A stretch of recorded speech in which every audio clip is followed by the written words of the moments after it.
नमस्कार, DD news पर आप दो टूक देख रहे हैं। मैं हूं अशोक श्रीवास्तव। पीएफआई, ये नाम भूले तो नहीं होंगे आप? आपको याद होगा और याद रखना भी चाहिए, क्योंकि ये पीएफआई यानी पॉपुलर फ्रंट ऑफ इंडिया वो संगठन है जिस पर यह आरोप लगे कि बीते 1-2 सालों के बीच दिल्ली से लेकर राजस्थान तक में जो दंगे हुए, उन दंगों को दरअसल शक्ल देने वाला, उन दंगों की पृष्ठभूमि तैयार करने वाला यही संगठन था PFI, popular front of India. यह आरोप लगे कि जो सर तन से जुदा गैंग था उसको भी हवा भरी इसी पॉपुलर फ्रंट ऑफ इंडिया ने। और आपको याद होगा कि एक दस्तावेज भी एक पीएफआई के दफ्तर से बरामद हुआ था, जिस दस्तावेज में एक पूरा जो है एक नक्शा बना था, एक पूरी योजना बनी थी कि कैसे साल 2047 तक भारत को एक इस्लामी मुल्क में तब्दील करना है। यह भी पीएफआई की ही एक साजिश, एक षड्यंत्र का हिस्सा था। वो पीएफआई आप भूले तो नहीं होंगे। सितंबर में, जी हां, इसी साल सितंबर में इस पॉपुलर फ्रंट ऑफ इंडिया पर केंद्र सरकार ने प्रतिबंध लगा दिया था। हालांकि इसकी मांग कई लोग कई सालों से कर रहे थे, लेकिन सरकार भी शायद अपनी तैयारियों में थी। सरकार भी लगातार जो है तथ्य जुटा रही थी, सबूत जुटा रही थी, और फिर इसी साल सितंबर में पॉपुलर फ्रंट ऑफ इंडिया पर 5 साल के लिए प्रतिबंध लगा दिया गया। लेकिन जब यह प्रतिबंध लगा था तो इस प्रतिबंध को पॉपुलर फ्रंट ऑफ इंडिया, जिसके ऊपर बहुत गंभीर आरोप थे, जिसके लिंकेजेस जो हैं वो सीधे सीधे आतंकी संगठनों से जुड़ते हुए पाए जा रहे थे, उस पॉपुलर फ्रंट ऑफ इंडिया के पक्ष में, उसके समर्थन में भी हिंदुस्तान में आवाजें उठने लगी। और कई लोगों ने पीएफआई पर जो प्रतिबंध लगा उसको मजहबी चश्मे से देखने की कोशिश की और कहा कि भाई ये मुसलमानों का संगठन है, ये मुस्लिम संगठन है, मुसलमानों की आवाज उठाता है, इसलिए प्रतिबंध लगा। कई लोगों ने कहा पीएफआई पर प्रतिबंध लगाया है तो आरएसएस पे क्यों नहीं? पीएफआई और आरएसएस को बराबर कर दिया। इस तरह की कई आवाजें सुनाई दी थी। लेकिन अब केरल में एनआईए ने बाकायदा जो है केरल की एक अदालत में, एक स्पेशल कोर्ट में इतने दिन तक छानबीन जांच करने के बाद अपनी जो प्रारंभिक रिपोर्ट दी है, वो रिपोर्ट चौंकाने वाली है। वो रिपोर्ट साफ तौर पर यह कहती है कि आईसिस यानी इस्लामिक स्टेट जो आतंकी संगठन है, अल कायदा है, उसके साथ पीएफआई के गहरे रिश्ते हैं। पीएफआई के कई नेताओं के आईसिस और साथ साथ अल कायदा के नेताओं से संपर्क है, संबंध है।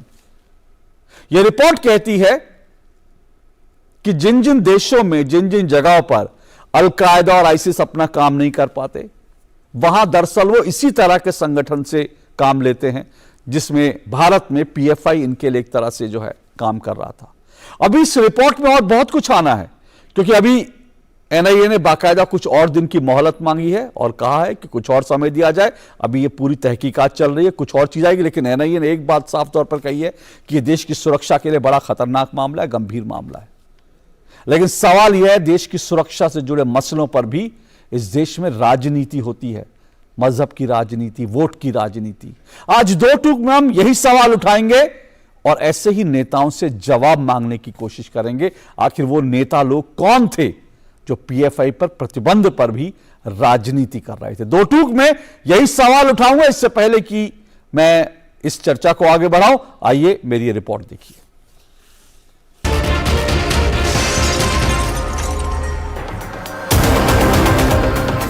इसी साल सितंबर में जब केंद्र सरकार ने पॉपुलर फ्रंट ऑफ इंडिया यानी पीएफआई पर प्रतिबंध लगाया था, तब देश के एक नहीं कई नेताओं ने इसका विरोध किया था। एक तरफ असदुद्दीन ओवैसी और सपा के सांसद शफीकुर रहमान बर्ग जैसे नेता थे जो कह रहे थे कि प्रतिबंध गलत है, तो दूसरी तरफ कांग्रेस के नेता कमलनाथ और लालू यादव थे जिन्होंने पीएफआई की तुलना आरएसएस से करते हुए कहा था कि पीएफआई पर प्रतिबंध लगा है तो आरएसएस पर भी प्रतिबंध लगे। लेकिन अब राष्ट्रीय जांच एजेंसी एनआईए ने केरल की विशेष अदालत को दी अपनी जांच रिपोर्ट में पीएफआई को लेकर जो जानकारियां दी हैं वो चौंकाने वाली हैं। एनआईए ने बताया कि पीएफआई के नेता आतंकी संगठन इस्लामिक स्टेट और अल कायदा के कुछ नेताओं के संपर्क में थे। इस्लामिक स्टेट और अल कायदा जैसे आतंकवादी संगठन जिन देशों में सीधा संचालन नहीं कर पाते, वहां वे राज्य विरोधी और धार्मिक आतंकवादी संगठनों का इस्तेमाल करते हैं। इसी रणनीति के तहत ये आतंकी संगठन पीएफआई से जुड़े थे। एनआईए ने अपनी रिपोर्ट में यह भी खुलासा किया कि पीएफआई के पास रिपोर्टरों का एक सीक्रेट विंग है जो अन्य समुदायों और आरएसएस जैसे संगठनों के उन नेताओं की डिटेल्स इकट्ठा करता है जिन्हें निशाना बनाना होता है। Popular Front of India have their reporters to get the details of the leaders of other communities.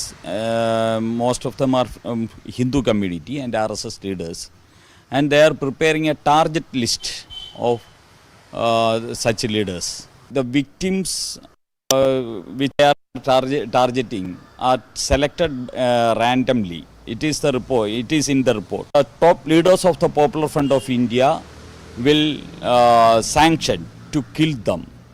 It is a typical terror organization. Al Qaeda, this type of international terrorist group, have good connection with this Popular Front of India.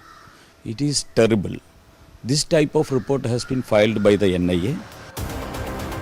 NIA ने इसे देश की सुरक्षा के लिए बेहद गंभीर मामला मानते हुए जांच पूरी करने और चार्जशीट दाखिल करने के लिए 90 दिनों का और समय मांगा है। इस बीच एनआईए की रिपोर्ट आने के बाद केरल में एक बार फिर पीएफआई को लेकर नया विवाद खड़ा हो गया है। भाजपा ने आरोप लगाया है कि पीएफआई पर प्रतिबंध लगाने के बावजूद केरल में यूडीएफ और वामपंथी एलडीएफ पीएफआई का बचाव कर रहे हैं। It's an unfortunate situation that exists in Kerala.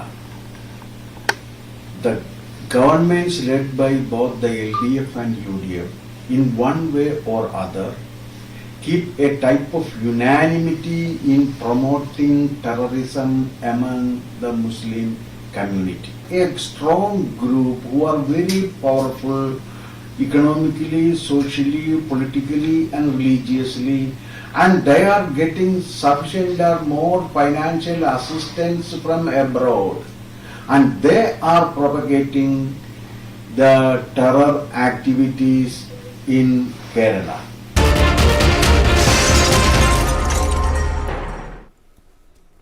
तो आपने रिपोर्ट देखी और इसी को लेकर आज की चर्चा को आगे बढ़ाएंगे, लेकिन आज मैं चर्चा में सवाल नहीं पूछूंगा, बल्कि जो सवाल उठेंगे वो सवाल तो उठेंगे, लेकिन उससे पहले आपको एक जो है विस्तृत रूप से आपको एक बात जरूर बताना चाहूंगा। उन नेताओं के बयान आपको याद दिलाना चाहूंगा जिन्होंने पीएफआई पर जब प्रतिबंध लगा था तो उन्होंने सवाल उठाए थे।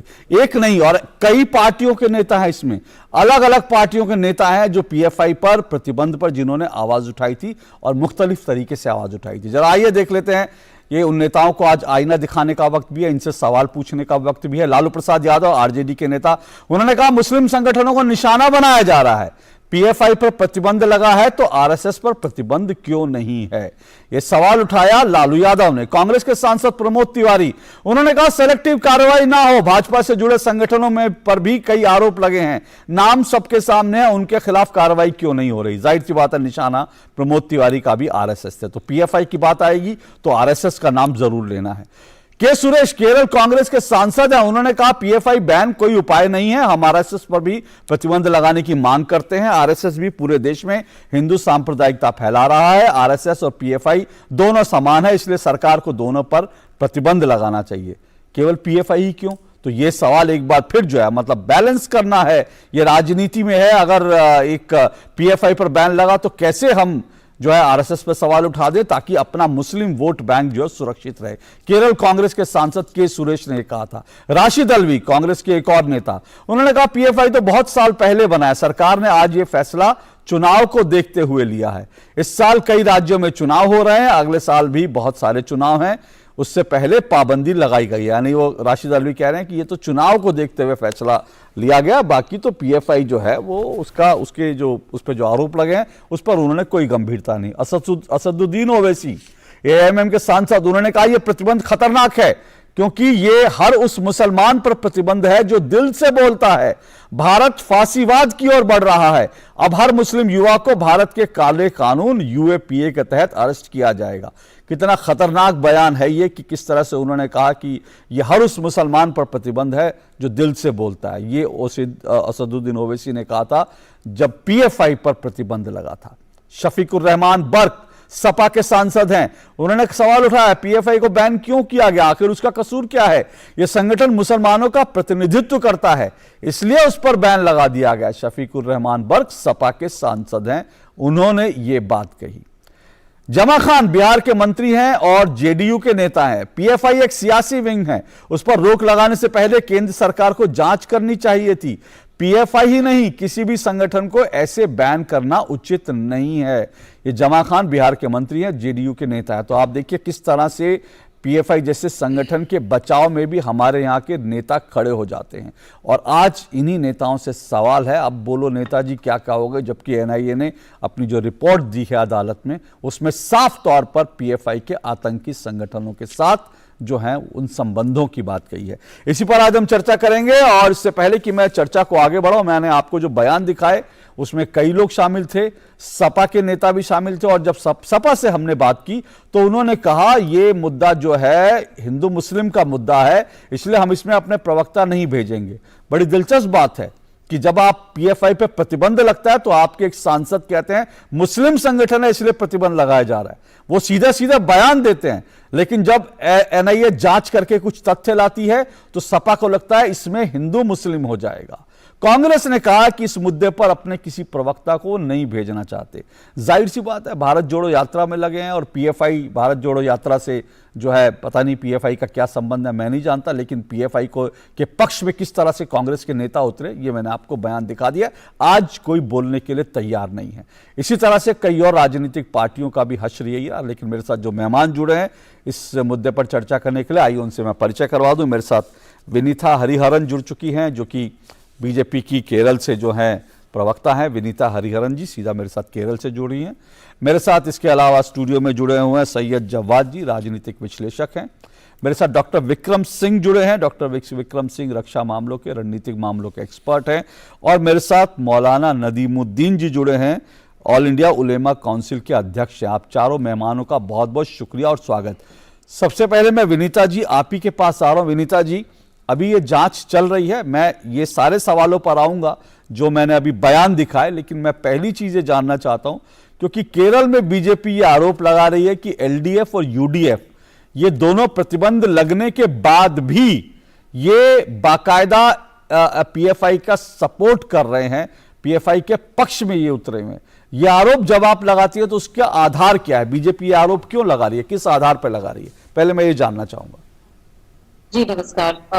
जो पीएफआई जैसे एजेंसीज है उनकी जो क्रेडेंशियल्स है वो काफी आ चुकी है बाहर। जैसे एनआईए जैसे एजेंसीज और पहले भी जो हमने ट्रैक किया था उनकी जो लिंक है वो जिन लोगों की जो ग्रास रूट लेवल पे जो ट्रांसफर कर रही थी डेटा, वो एम्प्लॉइज थे जो केएसआरटीसी बोलते हैं, केरला स्टेट ट्रांसपोर्ट कॉर्पोरेशन के एम्प्लॉइज थे, स्टाफ थे, वो उनके डेटा, उनके पेन ड्राइव्स और ऐसे काफी सारे एक पुलिस ऑफिसर की भी, एक सीआरपीएफ की भी, अभी नॉट सीआरपीएफ सॉरी, एक पुलिस ऑफिसर की भी एक डेटा हमने मोबाइल से मिली थी इस जांच के चेन में। तो ये काफी इट इज वेरी क्लियर कि जो गवर्नमेंट है वो हैंड एंड ग्लव है, जो पीएफआई जैसे एजेंसीज के साथ हैंड एंड ग्लव है।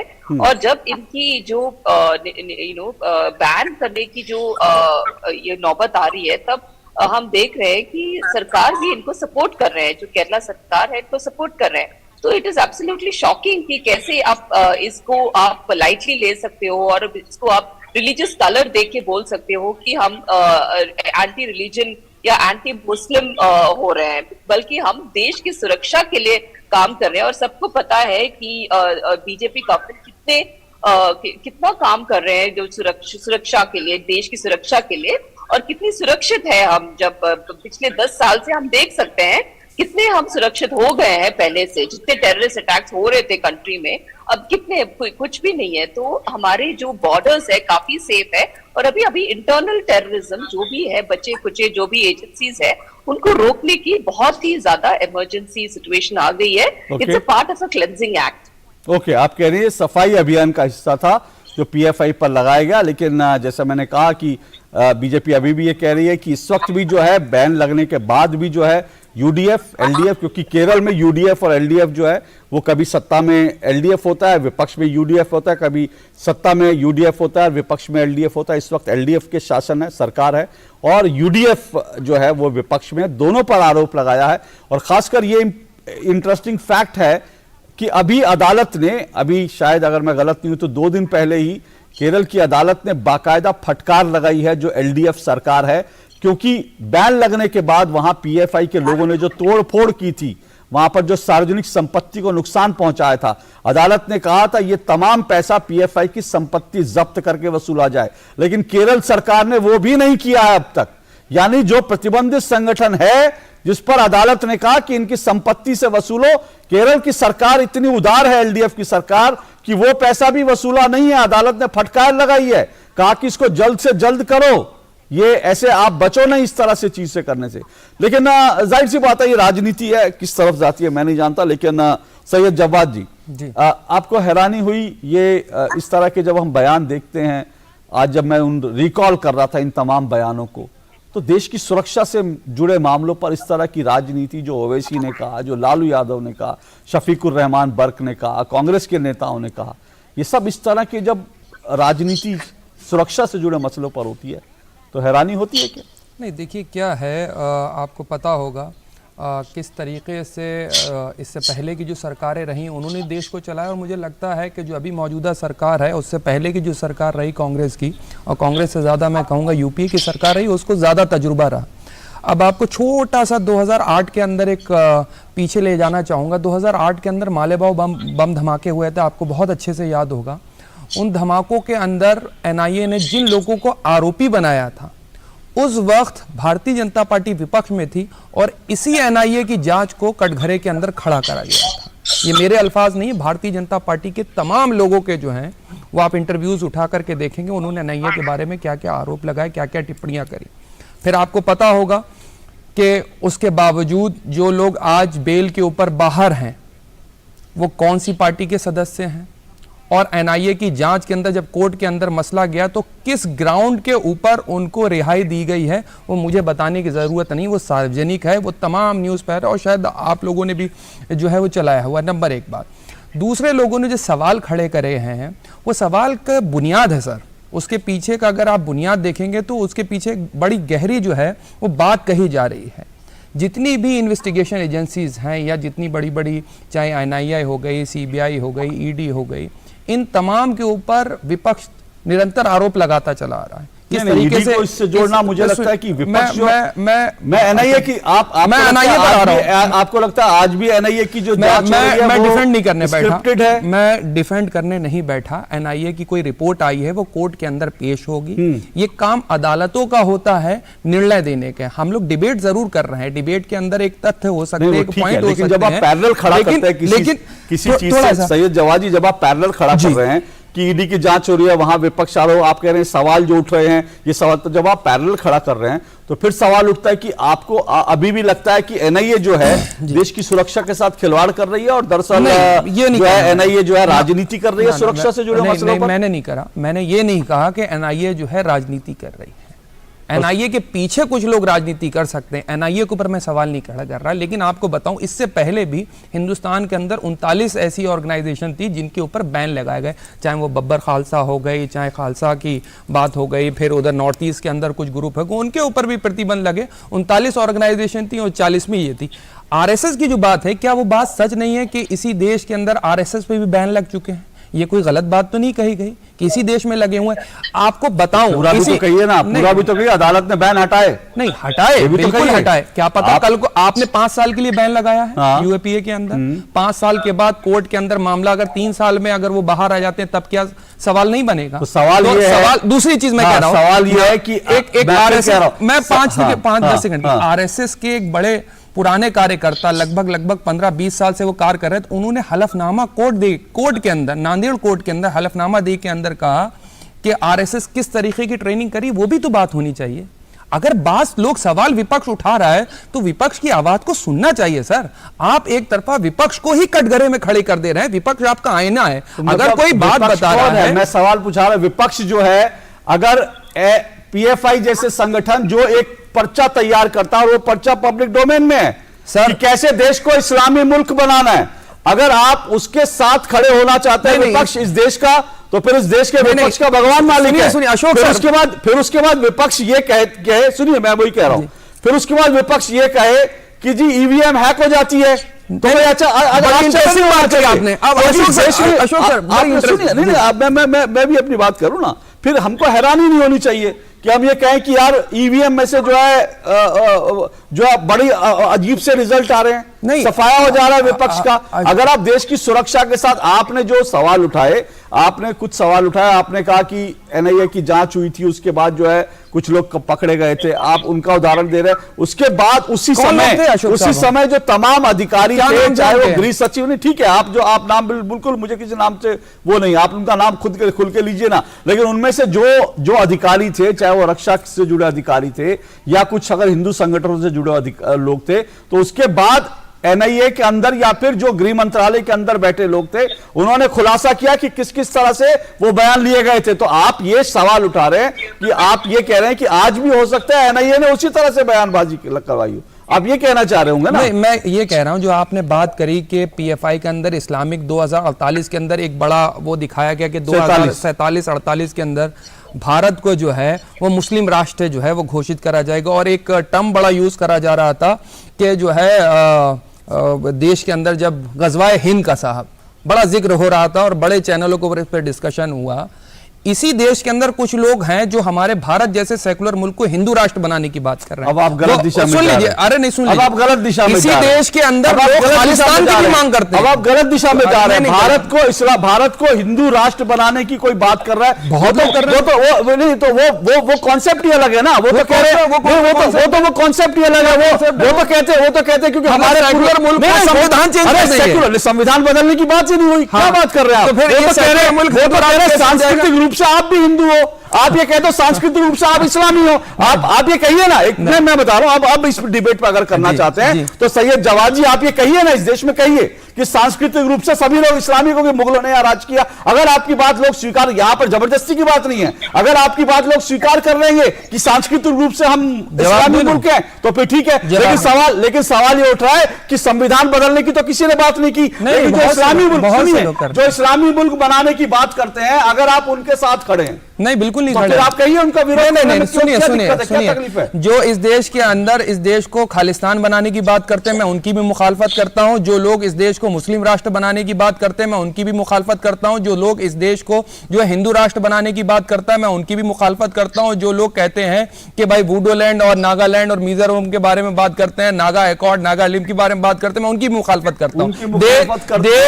देश संविधान नहीं, अरे साहब सुन लीजिए, क्यों नहीं करते? जो भी लोग मुखालफत तो करते हैं, पीएफआई की मुखालफत नहीं करते क्यों? नहीं मेरा सवाल सीधा है, मैंने कई बार चैनल पे कहा आरएसएस को लेकर आधा अधूरा बयान दे दिया। नहीं आधा नहीं दिया, अभी आपने ये कह दिया बयान लगा था, आपने ये नहीं बताया बैन लगा दिया। आप पीएफआई को उसी बेस पर क्यों लगा था बैन? आप पीएफआई पर आरएसएस पे क्या आरोप थे जो बैन लगे थे? क्या आरोप थे? क्या आरोप थे उस पर? आप बताइए ना, क्या राजनीतिक आरोप थे? राजनीतिक आरोप थे, बिल्कुल। गांधी जी की हत्या के बारे में क्या कहें? गांधी जी की हत्या वो भी एक राजनीतिक आरोप। अच्छा, वो मतलब गांधी जी साबित हुआ, नहीं अदालत में झूठा साबित हुआ। नहीं ये नहीं साबित हुआ। सुनिए जवाब, कभी एक मिनट सुनिए जवाब जी, आप एक तरफ संविधान की बात कर रहे हैं, दूसरी तरफ इस देश की अदालतों ने जो फैसले दिए उस पर आप यकीन करने के लिए तैयार नहीं है। और दूसरी तरफ वो नेता जो इस देश को इस्लामी मुल्क बनाने की बात करते हैं, वो नेता जो पीएफआई पर इसलिए सपोर्ट करते हैं क्योंकि पीएफआई एक मुस्लिम संगठन है। आप उसके पक्ष में बयानबाजी नहीं, मैं उसके पक्ष में नहीं, सवाल बिल्कुल पक्ष में, बिल्कुल नहीं। आपने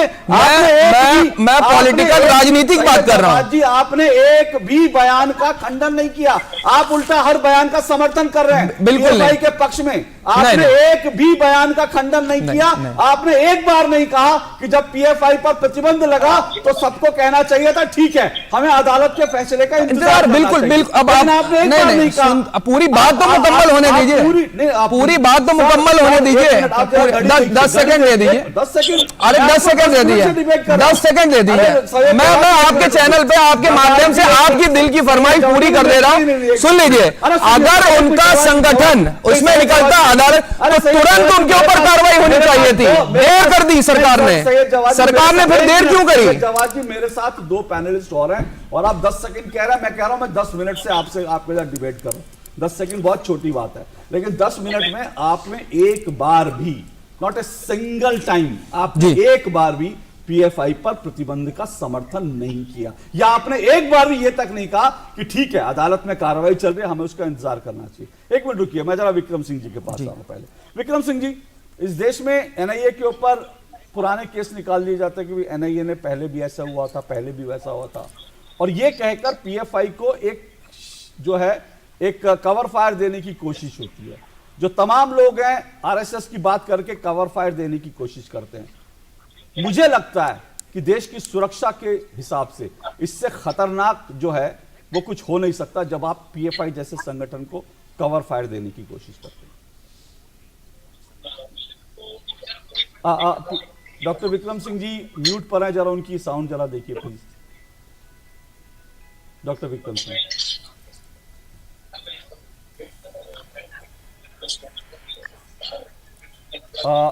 मेरे प्रोड्यूसर देखें, अनम्यूट। अशोक जी, हाँ जी जी, हाँ, अब आपको जी, बोले बोले डॉक्टर विक्रम सिंह जी। अशोक जी, इसमें अप्रत्याशित क्या है? ऐसे तमाम डाइग्रेस करने वाले, भ्रम की स्थिति उत्पन्न करने वाले लोगों की कमी नहीं है, जो केवल उनका काम कवर फायर देना है, डिबेट्स को डिरेल करना है और कुतर्क देने की बातें हैं। बात हो रही है कि पीएफआई का समर्थन क्यों और पीएफआई के पक्ष में वार्तालाप क्यों की जा रही है। इसके ऊपर 1300 केस हैं। सीरिया, इराक, अफगानिस्तान में इनके काडर के लोग गिरफ्तार और मारे गए हैं। इनके ऊपर जघन्य से जघन्य अपराध पंजीकृत हुए हैं और आप बात कर रहे हैं कि ये बैन हो, वो बैन हो, ये बैन हो। अरे ऐसा विवेचक ढूंढना मुश्किल है जिसके ऊपर ऐसे आरोप न लगे हैं, लेकिन ये ऐसी ही बातें हैं। मेरे ऊपर भी और बिजलाल के ऊपर भी हत्या का मुकदमा लिखा गया। सच्चाई में बड़ी ताकत होती, केवल न्यायालय को यह आदेश है कहने का कि ये गलत है, सही थे। आपको एनआईए की कोई शिकायत है, उसी न्यायालय में जाके दरखास्त दे दीजिए कि इन्होंने रिश्वत लेकर के गलत किया था और उनको सजा करा दीजिए, अधिकारियों को बर्खास्त करा दीजिए। लेकिन डिबेट में बड़ी बड़ी बातें और हवा में गांठ बांधने से अच्छा ये होगा एक बार न्यायालय में भी चले जाए। लेकिन वहां पर 182 आईपीसी का डर होता है कि गलत सलत टाइम अगर लग गया तो अदालत सजा भी कर देगी और आपको सजा भी इस बात की देगी, जुर्माना भी कर देगी। तो डिबेट पे बोलना एक बात है, डिबेट बहादुर होना एक बात है, लेकिन मैं ये जानना चाहूंगा इतनी सस्ती और ओछी राजनीति, तुष्टीकरण की राजनीति, जिसमें आपके लालू प्रसाद यादव, जिसमें प्रमोद तिवारी, जिसमें ये ओवैसी साहब और हमारे ये शफीकुर रहमान बर्क साहब, इनको सोचना चाहिए इन्होंने राष्ट्र की सेवा नहीं की है, अहित किया है। देश रहेगा तो आप राजनीति करेंगे, देश नहीं रहेगा आप भी और आपकी राजनीति मिट्टी में मिल जाएगी। और देश के सामने जो खड़ा होता है, देश जाग चुका है और अब देश इस तरीके की घटिया राजनीति न होने देगा, न उसका कोई स्कोप है। अशोक जी, एनआईए ने जो किया है, आप देखें 1300 मुकदमे लिखे हैं और 17 स्टेट्स में लिखे हैं और वो सब झूठ हैं, बस केवल यही सही है। शफीकुर रहमान बर्क, प्रमोद तिवारी, ओवैसी साहब, ऐसे ही जो है नेता, इनकी जो है फिरका परस्ती वाली राजनीति। अशोक जी, ये चलने वाला नहीं है, ये जागा हुआ भारत है और इस तरीके की ओछी राजनीति जो करेगा, आप देखिएगा जनता उन्हीं की जमानतें अगली बार जब्त करा देगा, क्योंकि इनका ऑक्सीजन ही यही है, तुष्टीकरण की राजनीति, ओछी राजनीति जिसका कोई सर न है न पैर है।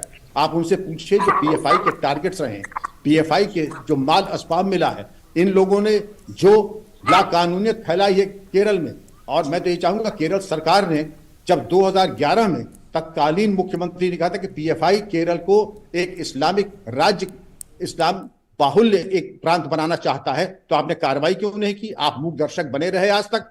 और यही इनकी देख लीजिए रैली वाली निकलती है, इनकी रैली उत्तर प्रदेश में क्यों नहीं निकलती? क्योंकि मालूम पड़ेगा शेर पे सवा शेर मिल जाएंगे और वहीं आटे दाल का भाव मालूम पड़ जाएगा, क्योंकि यहाँ जीरो टॉलरेंस और नो नॉनसेंस। वहां संलिप्तता है, कभी सोने की स्मगलिंग हो रही है, कभी पीएफआई का पैसा आ रहा है। तमाम चीजों को देख के मद्देनजर सारा खेल इस बात का है कि इधर कहो चोर चोर, उधर बता दो चोर को भागने का रास्ता। जाहिर सी बात है आपने एक अच्छा शब्द दिया डिबेट बहादुर, और आपने ये भी एक्सप्लेन भी किया कि डिबेट में जो लोग बोलते हैं, सवाल वही है कि डिबेट में जो लोग संविधान की बात करते हैं, देश की न्याय व्यवस्था की बात करते हैं, वो तर्क जरूर देते हैं, लेकिन सवाल ये कि वो क्यों नहीं फिर अदालत में जाते हैं। अगर संविधान पे भरोसा है, देश की अदालतों पे भरोसा है, उनको लगता है कि अगर कोई केस गलत हुआ तो जाए अदालत में। देश की अदालतों के दरवाजे तो सब पे खुले हैं, और अगर अदालत नहीं जा सकते और अदालत के फैसलों पे भरोसा नहीं हो तो फिर मुझे लगता है बार बार संविधान की बात करना भी बेमानी है। एक मिनट रुकिएगा सैयद जवादी, मैं मौलाना नदीमुद्दीन जी के पास जा रहा हूँ। मौलाना नदीमुद्दीन जी, क्या ये जरूरी है कि कोई संगठन अगर उस पर प्रतिबंध लगता है देश की सुरक्षा के लिहाज से, तो उसमें भी हिंदू मुस्लिम करना जरूरी होता है क्या? देखिए, आतंकवाद किसी भी रूप में हो, आतंकवाद की निंदा करनी चाहिए, और आतंकवाद से अगर कहीं कोई समस्या है तो आतंकवाद के विरोध में बोलने की भी जरूरत है, और देश का हर नागरिक आतंकवाद के खिलाफ है। मगर मैं आपसे एक बात पूछना चाहता हूं कि मोहसिन रजा ने एक वकील का नाम लिया था, 125 करोड़ रुपए का आरोप लगाया था। एनआईए ने क्यों नहीं पूछा? मोहसिन रजा को पकड़ के क्यों नहीं पूछा? एनआईए ने उस वकील से क्यों नहीं पूछा? क्या उस वकील का नाम कपिल सिब्बल का नाम नहीं लिया था मोहसिन रजा ने?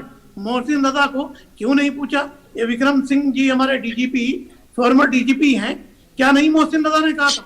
उनको नहीं। क्या जब प्रज्ञा ठाकुर पर एनआईए ने चार्जशीट में उनका नाम लिया था, तो क्या यही बीजेपी के लोग प्रज्ञा ठाकुर के बचाव में नहीं आए थे? तो जब ये ना ये गलत था, आज इन्हें ये सही है, तो मैं कहता हूं कि आतंकवाद चाहे कहीं भी हो उसकी निंदा करनी चाहिए। मैं पीएफआई को क्लीन चिट नहीं दे रहा हूं। जब सरकार ने बैन लगाया है, नहीं, आपको अगर लगता है, नहीं मौलाना जी, अगर आपको लगता है कि प्रज्ञा ठाकुर को छोड़ना गलत था, तो आप क्यों नहीं किसी अदालत में चले गए? जो अभी कह रहे हैं डीजीपी साहब, पूर्व डीजीपी साहब, आप भी डिबेट बहादुर हैं, आप क्यों नहीं जाकर उसको चैलेंज कर देते? दूध का दूध, पानी का पानी हो जाएगा। ठीक, असदुद्दीन अवैसी ने या शफीकुर रहमान बर्क ने, लालू प्रसाद यादव ने, कमलनाथ ने बोला, तो अदालत में क्यों नहीं जा रहे उनके खिलाफ? कि क्यों गलत बोले? आपके लिए अदालत नहीं, किसी के बोलने पर प्रतिबंध नहीं है इस देश में। आप भी जो बोलेंगे आपके खिलाफ, आपने ये बोला, उसके लिए मैं नहीं जाऊंगा अदालत में। लेकिन अगर आपको लगता है अदालत ने फैसला गलत दिया था, तो आप क्यों नहीं उसके खिलाफ? अब आप बोलने का डिबेट बहादुर की बराबरी आप जो है अदालत के फैसले से कर रहे हैं। मैं तो कह रहा हूं, आपको अदालत ने, अगर आपको लगता है अदालत ने फैसला कोई गलत दिया, आप जाइए ना, उसको क्वेश्चन कीजिए, अदालत में कहिए। अदालत के फैसले पर सवाल नहीं उठा रहे। प्रज्ञा ठाकुर जब जेल में बंद थी, तो फिर सवाल ये, फिर सवाल आप किस पे उठा रहे हैं? एनआईए पे सवाल उठा रहे हैं? क्या वो गलत है क्या? नहीं, फिर एनआईए पे, अगर अभी आपने कहा आप अदालत के फैसले पर सवाल नहीं उठा रहे, तो आप सवाल एनआईए पर उठा रहे हैं, राष्ट्रीय जांच एजेंसी पर उठा रहे हैं कि वो मुस्लिम को देख के टारगेट करती है, आप ये कहना चाह रहे हैं? नहीं, जिन लोगों ने उस वक्त एनआईए पर सवाल उठाया था, क्या वो उठाया था? किसने उठाया था? बताइए मुझे, एक बयान दीजिए, बताइए मुझे, एक बयान दीजिए ना, किसने कहा था कि हिंदू है इसलिए किया गया? मुझे बताइए ना आप। अरे सर नदीमुद्दीन जी, एक बयान बताइए, किसने कहा था कि हिंदू है इसलिए प्रज्ञा ठाकुर को पकड़ा गया? एक बयान बताइए उस वक्त का। सैकड़ों लोगों ने कहा। अरे एक बयान बताइए उस वक्त का, सैकड़ों लोग मत कहिए, एक बयान बताइए। एक बयान बताइए, एक बयान बताइए, किसने प्रज्ञा ठाकुर के गिरफ्तारी पर कहा कि वो हिंदू है इसलिए पकड़ा? एक बयान बताइए। अच्छा, प्रज्ञा ठाकुर से जेल में कौन मिलने गया था? अरे मिलने नहीं, छोड़िए, मैं आपसे पूछा, एक बयान बताइए। नहीं, एक बयान बताइए, एक बयान बताइए, आप बताइए ना, एक बयान बताइए। मैंने तो 10 बयान रख दिए कि जो लोग कह रहे थे मुस्लिम संगठन है इसलिए उनके पक्ष में। एक बयान बताइए। न मुस्लिम संगठन, हिंदू संगठन की बात नहीं हो रही। जिस पर कार्रवाई हो, एनआईए ने जब चार्जशीट दाखिल किया, प्रज्ञा ठाकुर को क्लीन चिट कौन दे रहे थे? मैं पूछता हूं, कौन क्लीन चिट दे रहे? मैं कहता हूं कि पीएफआई हो चाहे कोई भी हो, मैं आ रहा हूं जिस सर, पर भी अगर कार्रवाई हो रही तो उसकी निंदा करिए। और जो अदालत के अंदर मामला है, देखिए अदालत क्या कहने वाली है। नहीं, मुझे आप सीधा सा एक बात बताइए मौलाना नदीमुद्दीन जी, मुझे सिर्फ एक बात बताइए, पीएफआई पर जो एक्शन हो रहा है वो सही है कि गलत है? बिल्कुल, मैं कहता हूं कि अदालत को करने दीजिए। अरे नहीं सर, एक मिनट, नहीं, अदालत तो करेगा, अदालत तो करेगा, लेकिन अदालत के एक मिनट, नहीं, अदालत तो जो करेगा। नहीं, मैं आपसे सीधा सवाल पूछ रहा हूं, मेरा बड़ा सीधा सपाट सवाल। अदालत तो जो करेगा वो तो पता चल जाएगा, लेकिन अभी एनआईए जो जांच कर रही है वो जांच सही है कि गलत है? देखिए, एनआईए जो जांच कर रही, अदालत तय करेगी। मैं कहता हूं कि सरकार ने बैन लगाया, ठीक है, तो जांच का तो समर्थन करते हैं ना आप? सरकार ने बैन लगाया, जांच का तो समर्थन करते हैं ना, क्योंकि अदालत तो जांच नहीं कर सकती ना। जांच का तो समर्थन करते हैं। हाँ, ठीक है, एनआईए की जांच तो कहां फिर तक अगर होगी उन्हें? अगर आप जांच का समर्थन करते हैं तो आप उन सभी लोगों का विरोध भी करते होंगे जिन्होंने कहा कि मुस्लिम संगठन है इसलिए इसको फंसाया जा रहा है।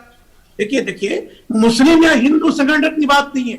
अगर कहीं इनपुट मिला, पुलिस को जानकारी मिली, एनआईए को मिला, तो मैं इसको हिंदू मुस्लिम रंग क्यों दूं? ठीक है, आतंकवाद का कोई धर्म नहीं होता। डॉक्टर विक्रम सिंह रिस्पॉन्ड कीजिए, फिर मैं ब्रेक लेके फिर आगे डिबेट। आतंकवाद डॉक्टर कोई धर्म विक्रम नहीं सिंह होता। जी कहना चाहूंगा अशोक जी, केवल एक बात, कोई किसी से मिलने जाता है तो उसका परिवार होता है, इसके ऊपर नहीं।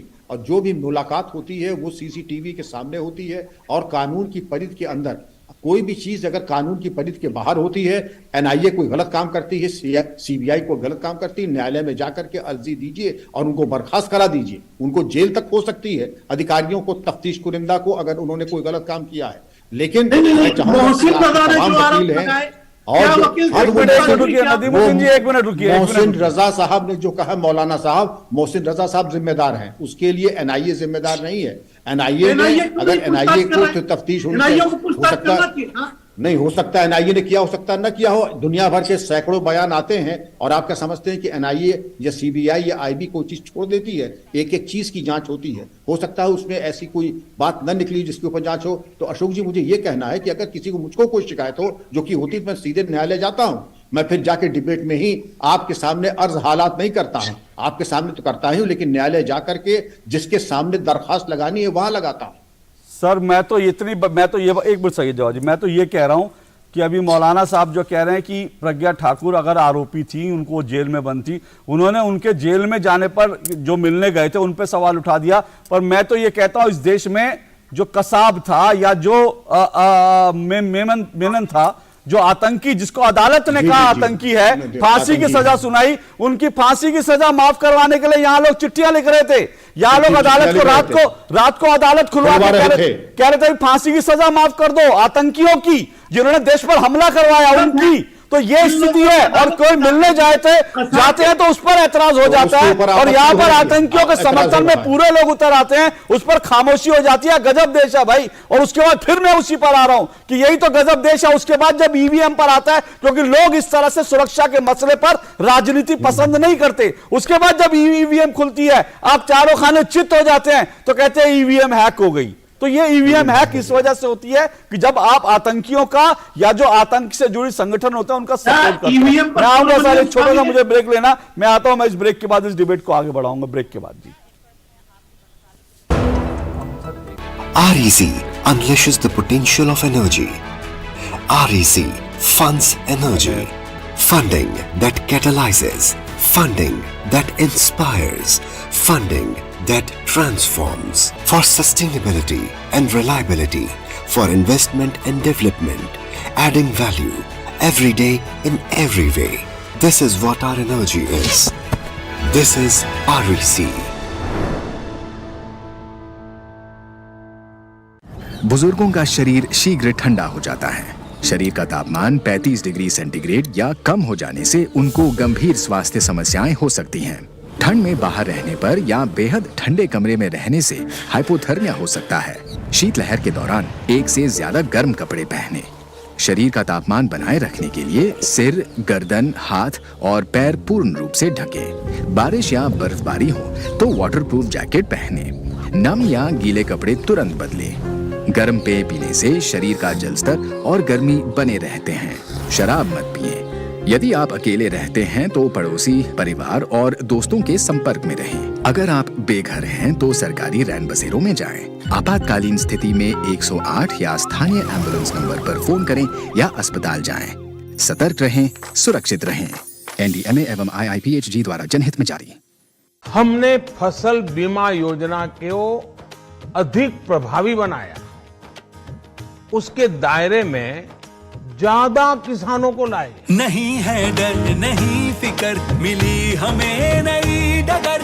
फसल का करवा के बीमा, किसान की चिंता को छीना। हुआ सुरक्षित कल, सुरक्षित फसल निश्चित किसान। फसल बीमा सबका समाधान। आज ही प्रधानमंत्री फसल बीमा योजना से जुड़ें और फसल नुकसान से होने वाली आर्थिक हानि से निश्चिंत हो जाएं, ताकि प्राकृतिक और स्थानीय आपदा पर भी फसल नुकसान होने पर आप उसकी सही कीमत पाएं। प्रधानमंत्री फसल बीमा से जुड़ने के लिए आज ही नजदीकी कृषि कार्यालय, सहकारी समिति, बैंक शाखा, अधिकृत बीमा कंपनी या जन सेवा केंद्र में जाएं, क्योंकि सुरक्षित फसल निश्चिंत किसान, फसल बीमा सबका समाधान। कृषि एवं किसान कल्याण मंत्रालय, भारत सरकार। 3 महीने में पैसे डबल? वाह, फास्ट और हाई रिटर्न्स भी। क्या स्कीम है? कल तो नहीं थी यहाँ। और कल होगा भी नहीं। तूने कभी 5 ओवर में डबल सेंचुरी मारी है? ऐसे स्कीम के बहकावे में आके हम धोखा खा सकते हैं। और आरबीआई कहता है अपना पैसा सुरक्षित रखो और समझदारी से निवेश करो। अगर ज्यादा रिटर्न के पीछे भागोगे तो रिस्क भी उतना ही उठाओगे। और फास्ट रिटर्न से बच के। और फास्ट बॉलिंग से भी। आरबीआई कहता है जानकार बनिए, सतर्क रहिए। REC unleashes the potential of energy. REC funds energy. Funding that catalyzes. Funding that inspires. Funding that transforms. For sustainability and reliability. For investment and development. Adding value every day in every way. This is what our energy is. This is REC.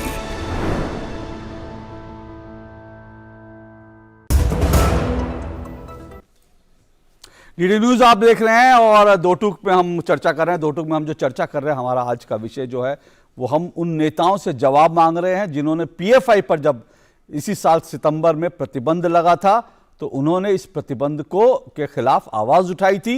न सिर्फ आवाज उठाई थी बल्कि ये कहा, कई लोगों ने इसको मजहबी रंग देने की कोशिश की, कहा यह मुस्लिम संगठन है इसलिए प्रतिबंध लगाया गया। कई ने उसकी बराबरी RSS से कर दी कि भाई RSS पर प्रतिबंध क्यों नहीं। तो इस तरह के जो बयान देने वाले थे उन पर हम सवाल उठा रहे हैं, क्योंकि अब NIA ने अपनी जो प्रारंभिक रिपोर्ट दी है उसमें NIA ने कुछ बड़े खुलासे किए हैं। सबसे बड़ा खुलासा तो यही है कि ISIS जो इस्लामिक स्टेट आतंकवादी संगठन है और अलकायदा, उनके लिए एक तरह से भारत में PFI काम कर रहा था। PFI को लेकर बाकी और तमाम चीज़ें जो हैं पब्लिक डोमेन में है। आप जानते हैं, भारत को इस्लामी मुल्क बनाने की बात हो या फिर देश में, दिल्ली में, राजस्थान में दंगे करवाने की बात हो या फिर जो सर तन से जुदा गैंग पिछले कुछ समय एक्टिव हुआ था उसको सपोर्ट करने की जो बात हो या उसको जो है बाकायदा उसको चीज़ें सप्लाई करने की बात हो, इन सब में PFI का नाम जुड़ा था।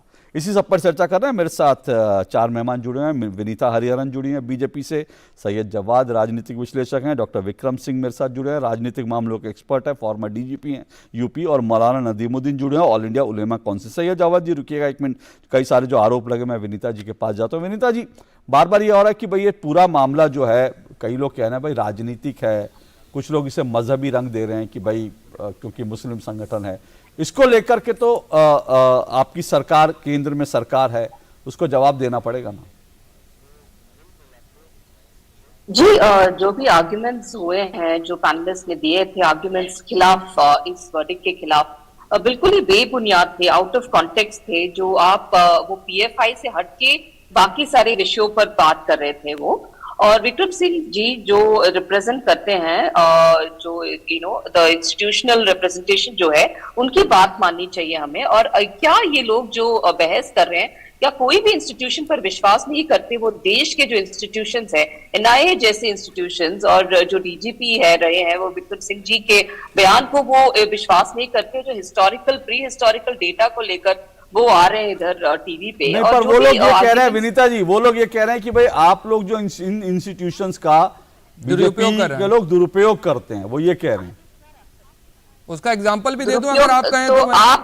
आप पिछले डेकेड में आप देखिए कितने सिक्योर है हमारे देश, कितने टेररिस्ट अटैक्स हुए हैं हमारे देश में, आप ये तो बताइए। बॉर्डर्स कितने सेफ हैं। विनीता जी, आपकी तैयारी मुझे लगता है आज पूरी मुकम्मल उस तरीके से हुई नहीं। सदन के अंदर चाइना के मुद्दे पे जो है विपक्ष चर्चा चाह रहा था और पूरा सत्ता पक्ष जो है इंटरनल सिक्योरिटी, एक मिनट, मैं थोड़ा सा 10 सेकंड मैं इंटरनल सिक्योरिटी को मैं सुनिए, ये आतंकवाद, सुनिए बड़ी बड़ी कसीदे और जो आतंकवाद के मामले में बोलूं, कौन मसूद अजहर को कौन छोड़ करके आया गया था? एक मिनट सैयद जवाद जी, सैयद जवाद जी रुकिए, एक मिनट रुकिए।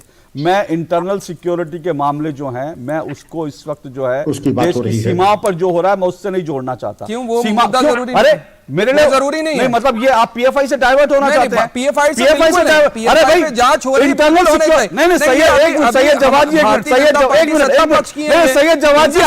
सैयद जवाद जी, अगर मैं देश की सीमाओं की सुरक्षा की बात करूंगा तो मैं कांग्रेस को, बीजेपी को बुलाऊंगा, मैं आपको नहीं बुलाऊंगा। मैं देश की बात करूंगा। देश की बात नहीं, ठीक है, आप देश की बात करें, लेकिन आज मैंने आपको इस विषय के लिए नहीं बुलाया ना मैं आज ये डिबेट कर रहा हूं, मैं इस पर डिबेट कल कर चुका हूं, परसों कर चुका हूं। नहीं, आप एजेंडा लेके बताइए ना, आप एजेंडा लेके बताइए।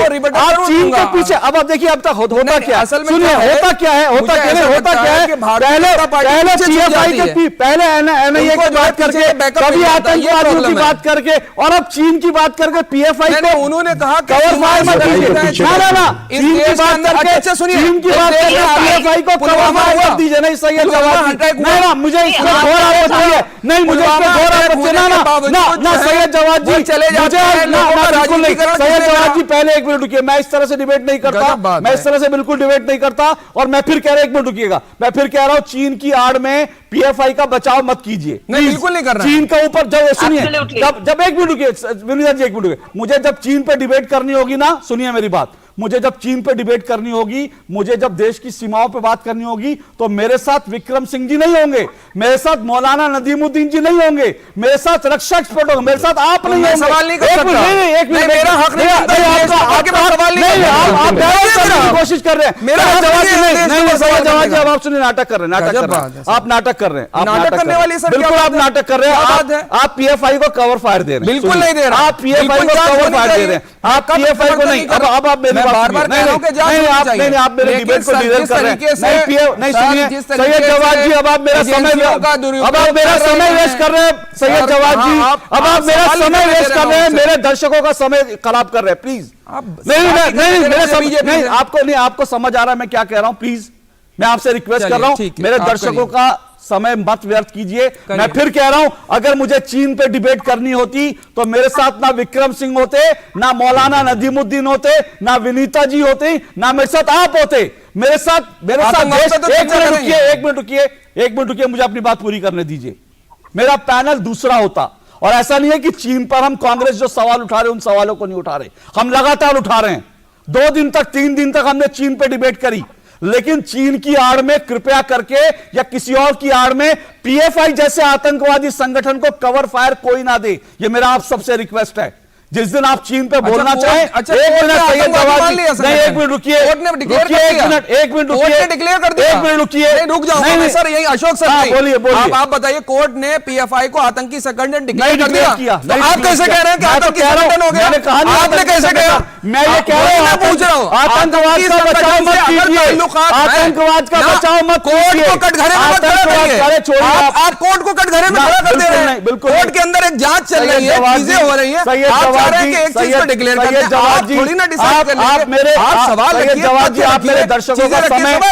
मेरे दर्शकों का समय व्यर्थ कर रहे हैं। नहीं व्यर्थ नहीं, मैं आपको वार्निंग दे रहा हूं, आप मुझे डिबेट में जो विषय उठे हैं उन पर आने दीजिए। मेरा विषय पीएफआई है, एक मिनट रुकिए मौलाना नदीमुद्दीन जी, मेरा विषय पीएफआई है, उस पर डाइवर्ट करने की कोशिश, और जो डाइवर्ट करने की कोशिश करेगा, मेरे दर्शक भी देख रहे हैं, वो समझता है वो आतंकवाद का समर्थक है, दर्शक भी सब वो आतंकवाद का समर्थक है, ये दर्शक मेरा जानता है। इस देश के लोग बहुत समझदार हैं, वो जानते हैं कैसे आतंकवादियों को कवर फायर इस देश में दिया जाता है। प्लीज ठीक है, सवाल करिए। विनीता जी आप अपनी बात पूरी कीजिए। आपके ऊपर आरोप है कि आप लोग दरअसल संगठनों का दुरुपयोग करते हैं। नहीं जी, एब्सोल्युटली नॉट। वो संगठनों का दुरुपयोग करने का जो आपके पास what is your proof of that? And first of all आप देख लीजिए कि देश के हित में हो रहे कि नहीं। ये पीएफआई की जो बैन लगी हुई है एनआईए के साथ, जो एनआईए ने जो रिपोर्ट दी है उस पे आपको शक है? आप क्या चाहते हैं कि पीएफआई जैसे एजेंसीज का बैन नहीं हो, वो खुलेआम इस देश में दंगा फसाद करते रहे, वो टेररिस्ट एक्टिविटीज पे अल कायदा जैसे आईएसआईएस जैसे एजेंसीज के साथ इनकी लिंक एस्टैब्लिश हुई है? तो ऐसी हालात पे आप क्या, आपकी कमेंट्स क्या रहेगी? ओके, मैं मौलाना, एक मिनट रुकिए, मौलाना नदीमुद्दीन जी आप भी कुछ कहना चाहते हैं? क्योंकि वो तो चीन ले आए, आप कुछ और ले आइए, कवर फायर देना ही है तो। ये डिबेट चीन पर नहीं हो रहा। चीन की सरहद पर हमारे फौजी काफी हैं, वो हिफाजत करने के लिए, देश की सुरक्षा के लिए हमारे जवान हैं। चीन से, पाकिस्तान से, सबसे निपट लेंगे। बात पीएफआई की है। पीएफआई पर सरकार ने बैन लगाया, किसी मुस्लिम संगठन ने विरोध किया क्या? सरकार का हमने समर्थन किया। मौलाना जी एक मिनट, छोटी सी बात, आपने जो इंपॉर्टेंट बात कही है, मैं बल्कि जब रिसर्च कर रहा था और मैंने जब इस पर प्रोग्राम भी किया था, कई मुस्लिम संगठनों ने, कई इमामों ने इसका समर्थन किया था, इसका समर्थन किया था कि बिल्कुल सही किया। लेकिन मैं तो सवाल उन नेताओं पर उठा रहा हूं कि ये कौन सी राजनीति है कि मुस्लिम संगठनों ने भी विरोध किया था, लेकिन ये लालू यादव, असदुद्दीन ओवैसी, प्रमोद तिवारी, राशिद अल्वी, ये लोग किस तरह के नेता हैं भाई? मैं तो सवाल उन पर उठा रहा हूं। नहीं, देखिए, ये पॉलिटिकल लोग हैं, उनका काम पॉलिटिक्स करना है, छोड़िए। सवाल आतंकवाद का है, सवाल पीएफआई का है। मैं कहता हूं कि एनआईए ने जो चार्जशीट दाखिल किया है, एनआईए पर सवाल उठाने से पहले देखिए कि मामले अदालत में क्या जा रहा। पीएफआई को क्लीन चिट देने। ओके, मौलाना साहब एक मिनट, मौलाना साहब का फ्रीज हो गया मुझे लगता है। ओके, हाँ, मैं बोल नहीं, वो फ्रीज हो गए हैं अभी, वो फ्रीज हो गए हैं। देखिए, मौलाना साहब ने कहा कि ये सब जो है पॉलिटिकल लोग हैं और ये लोग सियासी लोग हैं। तो भारतीय जनता पार्टी क्या सियासी पॉलिटिकल पार्टी नहीं है? वो क्या एनजीओ चला रही है? वो भी तो सियासत करती है, पॉलिटिकल पार्टी है। बात कर रहे हैं क्या? आप कहां चले गए?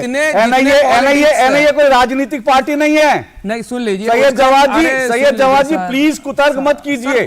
एनआईए ने कार्रवाई की है, बीजेपी ने कार्रवाई नहीं की है। मैं स्वागत करता हूं कि अच्छी कार्रवाई कर रही है ना, कोई दिक्कत नहीं है।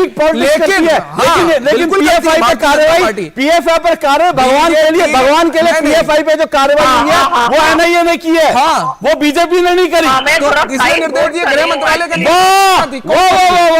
क्या तर्क है? देश के गृह मंत्री ने किया, फिर आप कहेंगे देश के बीजेपी के प्रधानमंत्री ने किया? नहीं, देश के गृह मंत्री आपके आपके नहीं है गृह मंत्री क्या? तो फिर आप ये क्यों कह रहे हैं बीजेपी से क्यों जोड़ रहे? सरकार में कौन? सैयद जवाद जी, आप सरकार में जो होगा सवाल उससे होगा, सरकार से नहीं होगा। एक मिनट, क्या चाहते हैं सरकार से कोई सवाल ना हो? एक मिनट रुकिए, सवाल करने पर सवाल उठाने नहीं आ रहे, यहाँ पे सवाल करने पर कोई सवाल नहीं उठा रहा। आप सवाल उठाइए, जायज तरीके से सवाल उठाइए, लेकिन प्लीज नहीं, वो दर्शक समझते हैं। और जब आप चीन का मुद्दा उठा के कवर फायर देंगे तो लोग समझते हैं। जब आप कहेंगे कि एनआईए की जांच सही दिशा में हो, जब आप कहेंगे एनआईए की जांच निष्पक्ष तरीके से हो, तो लोग समझेंगे कि आप क्या कह रहे हैं। लेकिन जब आप चीन को ले आएंगे, कवर फायर देंगे एनआईए को, तो लोग सवाल ये है, देखिए, विपक्ष ही सवाल कर रहा है और ये विपक्षी पार्टियों ने ही सवाल उठाए हैं। सैयद जवाद जी, मैं आपको बता दूं, एक मिनट, आप कह रहे हैं ना विपक्ष, मैंने शुरू में ही कहा, मैंने कांग्रेस को बुलाया था। आज कांग्रेस वाले शक्ल दिखाने नहीं आए इस डिबेट में, शक्ल दिखाने नहीं आए। आज जो है आरजेडी वाले शक्ल दिखाने नहीं आए, आज सपा वाले शक्ल दिखाने नहीं आए। उन्होंने कहा हिंदू मुस्लिम हम नहीं करेंगे। ये तो बहुत अच्छी बात है। क्यों? एक मिनट, तो फिर बहुत अच्छी बात है, हिंदू मुस्लिम करने आएंगे। प्लीज रुकिए, मैं कह रहा हूं ये शक्ल दिखाने नहीं आए। क्यों नहीं शक्ल दिखाने? क्योंकि इनका कच्चा चिट्ठा जो है ना वो सामने है। आज इनको शक्ल दिखाने के लिए नहीं मिल रहा, इसलिए ये लोग छुप गए। लेकिन आप प्लीज चाइना की आड़ लेके, अगर आपको पीएफआई का समर्थन कर रहा है, खुल के कीजिए, मुझे कोई दिक्कत नहीं है। बिल्कुल नहीं, मुझे कोई दिक्कत नहीं है। बिल्कुल देश आपकी भी चेहरा देखे, बाकियों का भी चेहरा देखे, मुझे कोई दिक्कत नहीं है। मैं कट्टर ऑर्गेनाइजेशन जितनी है उनका समर्थन नहीं करता, कट्टरता का तो बिल्कुल समर्थक नहीं हूं। जी हाँ, अशोक जी बताएं। जी विक्रम सिंह जी, मेरा मुख्य सवाल ये है कि अभी तो जांच हो रही है, ठीक है, जांच में बहुत सारी चीजें भी निकल कर आएंगी। जाहिर सी बात है कि मैंने आतंकवाद का, पीएफआई के ऊपर आतंक का आरोप है, अभी आतंकी संगठन नहीं है, उसके लिंकेजेस हैं। लेकिन मैं ये कह रहा हूं कि ये जब इस तरह के संगठन पर एनआईए कार्रवाई करती है और इस तरह के सवाल उठाते हैं, इसको हिंदू मुस्लिम करने की कोशिश होता है, तो मैं स्पष्ट रूप से कह रहा हूं कि ये आतंकवाद का समर्थन है। भले अभी लिंकेजेस साबित हुए कि नहीं हुए, लेकिन ये आतंकवाद का एक तरह का समर्थन है। क्यों? क्या ये वोट की राजनीति है? और आपको लगता है कि जब जांच हो रही है तो हमें एनआईए की जांच का इंतजार करना चाहिए, उसमें जो निकलेगा सामने आ जाएगा, दूध का दूध पानी का पानी हो जाएगा। इतनी बेसब्री क्यों? क्लीन चिट देने की हो? आपने बिल्कुल सही कहा अशोक जी, ये राजनीतिक तुष्टीकरण का बहुत ही नग्न और घिनौना स्वरूप है कि हम चाहे देश रसातल में चला जाए लेकिन हमारा वोट बैंक प्रभावित ना हो, इसलिए चाहे कोई अपराधी ही क्यों ना हो। आपने सिर्फ पीएफआई के बारे में नहीं सुना, जो बाहुबली भी इसी मतलब एन केन प्रकार उनकी भी महिमा मंडित आरती उतारने में कोई कसर छोड़ी नहीं जाती। क्यों? क्योंकि वोट बैंक को अपना मजबूत बनाना है। और आप देखें, मजबूरी तो देखें कि सब तब बोलने के लिए छत पे चढ़ करके विधवा विलाप कर रहे थे। आज कोई आपके शो में नहीं आया क्योंकि मुंह दिखाने काबिल ये लोग नहीं रहे।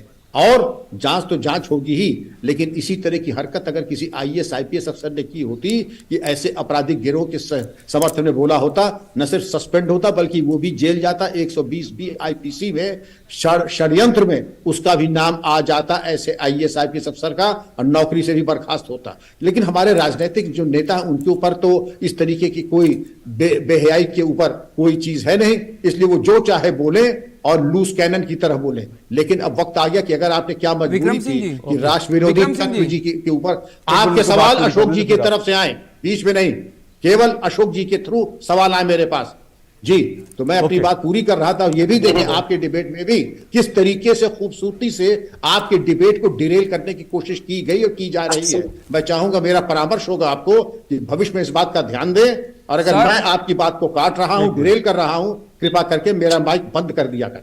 जी जी बिल्कुल, वो आज वो स्टूडियो में है इसलिए मैं उनका माइक नहीं बंद कर सकता, लेकिन उन्होंने मेरे डिबेट को डिरेल करने की कई बार कोशिश की। मैं ये कह रहा हूं, एक मिनट मौलाना जी को, मौलाना जी को 10 सेकंड। सर, ये जो मालेगांव बम ब्लास्ट में लोगों के आरोपी थे उनमें से एक साहब कर्नल पुरोहित साहब भी थे, मेजर रमेश उपाध्याय रिटायर्ड साहब भी थे, और उनको कौन सी पॉलिटिकल लोगों ने सपोर्ट करा? सर एक बार नाम ले दीजिए प्लीज। ये क्रॉस एग्जामिनेशन का वक्त जब होगा तो एक अलग सर एक बार नाम ले दीजिए विक्रम सर, मैं ये कह रहा हूं उनको पॉलिटिकल पार्टी ने कौन सी, अच्छा ये बता दीजिए जो भोपाल की जो सांसद है उनका नाम बता दीजिए, कौन सी पॉलिटिकल पार्टी के? कोई क्रॉस एग्जामिनेशन में लेने को तैयार नहीं। कोई सवाल हो अशोक जी को दीजिए। आप नहीं बोल पाएंगे यहाँ तो विपक्ष के ऊपर आप बोल रहे हैं। जब वो आपका सवाल नहीं ले रहे आप क्यों बोल रहे हैं? सत्ता पक्ष से सवाल आप इसलिए ले रहे हैं। अरे बाबा आप विपक्ष नहीं है, मुझे ऐसा फील होता है विपक्ष नहीं है, आप विपक्ष नहीं है, सत्ता पक्ष के बारे में ना बोल पाए। नहीं नहीं बिल्कुल नहीं, बिल्कुल नहीं। सत्ता पक्ष विनीता जी से आपने सवाल किया, मैंने आपकी उसको इजाजत दी, लेकिन आप चीन पे चले गए डिरेल करने के। नदीमुद्दीन जी तार्किक बल नहीं है, ओके रुकिए जवाब देना सर, रुकिए। नदीमुद्दीन जी आपकी बात, नदीमुद्दीन जी आप आखिर, मेरे पास समय कम है, जल्दी से अपनी बात पूरी कर लीजिए।